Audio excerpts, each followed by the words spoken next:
बिस्मिल्लाहिर्रहमानिर्रहीम। अस्सलाम वालेकुम स्टूडेंट्स, आज हम एक्सरसाइज 2.4 का क्वेश्चन नंबर 1 सॉल्व करेंगे।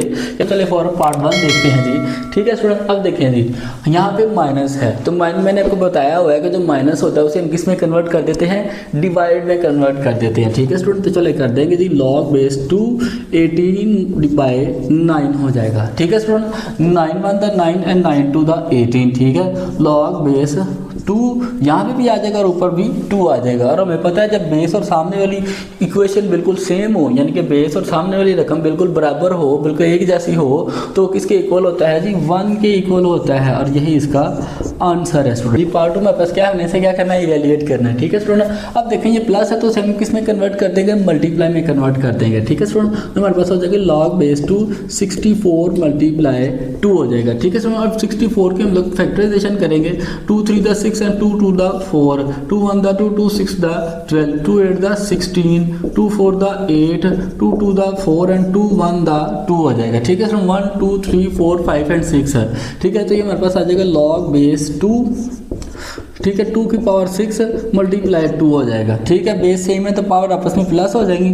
log बेस 2 की पावर हो जाएगा 7। ठीक है स्टूडेंट, अब यहाँ पे क्या करेंगे हम, पावर लॉ अप्लाई करेंगे तो हमारे पास हो जाएगा log बेस 2, यहाँ पे भी 2 और ये पावर स्टार्टिंग पे आ जाएगी। हमें पता है जब बेस और सामने वाली इक्वेशन सेम हो तो वो 1 के इक्वल होती हैं। ये 7 × 1 हो जाएगा जी, 7 1 द 7 और यही इसका हमारा आंसर है। ठीक है स्टूडेंट्स जी, तो आगे में एक्सरसाइज 2.4 का क्वेश्चन नंबर 1 का पार्ट 3 देखते हैं जी। हमने क्या करना है, इसे इवेल्युएट करना है। ठीक है स्टूडेंट, तो चलें जी, इसको अब यहाँ पे हमारा कौन सा लॉ अप्लाई हो रहा है, सेकंड लॉ और थर्ड लॉ, यानी कि पावर लॉ भी अप्लाई हो रहा है और सेकंड लॉ भी अप्लाई हो रहा है। ठीक है स्टूडेंट, तो चलें इसको अप्लाई करते हैं जी। ये हमारे पास आ जाएगा जी log बेस 3 आ जाएगा। ठीक है, 8 की पावर हो जाएगा 1/3, आगे डिवाइडेड बाय 18 साथ वैसे ही आ जाएगा। log base 3। ठीक है, 8 की फैक्टराइजेशन करेंगे तो क्या आ जाएगा, बस 2 की पावर 3 और सारे की पावर क्या आ जाएगा 1/3 डिवाइडेड 18 वैसे ही आ जाएगा जी।